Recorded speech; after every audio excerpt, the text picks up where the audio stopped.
یا ایھا الرسول کلوا من الطیبات وعملوا صالحا، اے رسول تم جو کچھ بھی کھاؤ وہ حلال اور پاک ہو اور نیک اعمال کرو۔ حاضرین مجلس، خطبہ کے بعد میں ایک آیت پاک تلاوت کی ہے، اس میں اب تعالیٰ شان نے اپنے مقدس اور پاکیزہ رسول کو مخاطب کر کے فرمایا ہے کہ تم جو کچھ بھی کھاؤ وہ حلال اور پاک ہونا چاہیے، اس میں شک و شبہ کے قدم کوئی چیز نہ ہونی چاہیے، اور اسی طرح جو کچھ بھی تم اعمال کرو وہ نیک اور صالح ہی کرو۔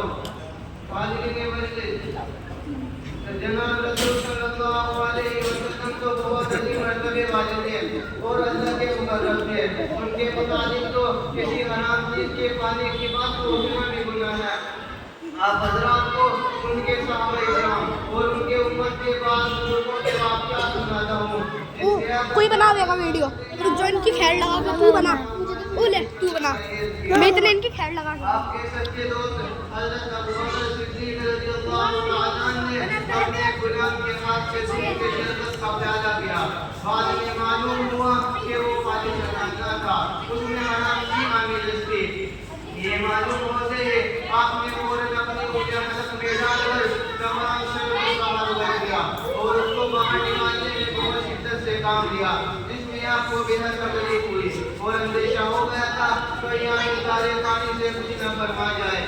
غور سے سننے کے بعد میرے بھائیوں، یہ سب کچھ کرنے کے بعد بھی انہیں اپنے پروردگار کا اس قدر کو کہ رو رو کر دعا مانگ رہے ہیں کہ اے خدا میں تیری پناہ مانگتا ہوں اتنی شربت سے جو میری لبوں میں رہ گیا ہے۔ بیانان اسلام، ذرا اس واقعے پر غور فرمائیں۔ بیرحمت ملاحظہ کرنے کے عالم ہے، ہماری مال و دولت کی وجہ سے ہمیں اللہ بنا رکھا ہے، نہ ہمیں حرام کی پرواہ ہے، وہ بھی نہ لیجیے، بہت بڑے بن گئے، ایک منٹ رک ملنا جا، ابھی رک چاہیے، جا بس، کیسا بھی ہو ہر ٹکڑے سے پیٹ بھرنا چاہیے، چاہے جہنم میں جانا پڑے۔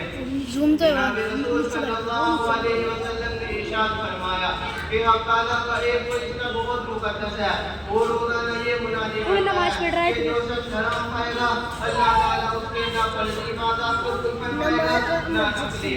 حضرت عبداللہ بن عمر رضی اللہ تعالیٰ عنہما فرماتے ہیں کہ اگر کوئی شخص نماز اس قدر پڑھے کہ کمر جھک جائے، روزے اس قدر رکھے کہ بانس کی طرح کھوکھلا ہو جائے، مگر حرام مال سے پرہیز نہ کرے، تو یاد رکھنا اس کی عبادتیں کسی کام نہ آئیں گی، حق تعالیٰ ان کو قبول نہ فرمائے گا۔ میرے دوستو، اس سے زیادہ حرام مال کی نحوست اور کیا ہو سکتی ہے کہ اس کو راہ مولا میں بھی دیا جائے تو قبول نہیں فرمایا جاتا۔ حضرت سفیان ثوری رحمۃ اللہ فرماتے ہیں کہ اگر کوئی شخص حرام مال میں سے صدقہ دیتا ہے تو وہ اس آدمی جیسا ہے جو ناپاک کپڑے کو پیشاب میں دھوتا ہے۔ ظاہر سی بات ہے وہ کپڑا سے جو رہا اس کے پر خلاف اور زیادہ ناپاک ہو جائے گا۔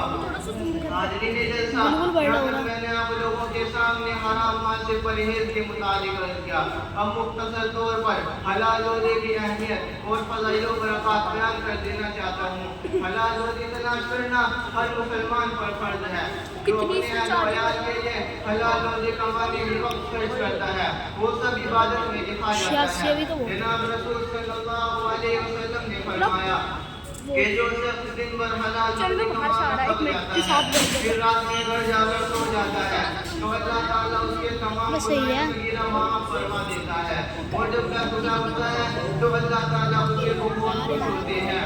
حضور صلی اللہ علیہ وسلم نے فرمایا جو شخص 40 دن کا خالص حلال کھائے گا اللہ رب العزت اس کے دل کو منور فرما دے گا۔ اللہ جل شانہ فرماتے ہیں جو شخص حرام سے بچتا ہے مجھے شرم آتی ہے اس سے کیا حساب لوں۔ اس ارشاد میں حرام سے پرہیز کرنے والوں کے لیے کتنی بڑی بشارت و خوشخبری ہے کہ حساب و کتاب اس کے نام سے بھی مسلمان دم نحوست ہو جائے بچ جائے گا۔ اللہ تعالیٰ سبھی مسلمانوں کو حرام مال سے پرہیز کرنے والا بنائے، آمین۔ وما علینا الا البلاغ۔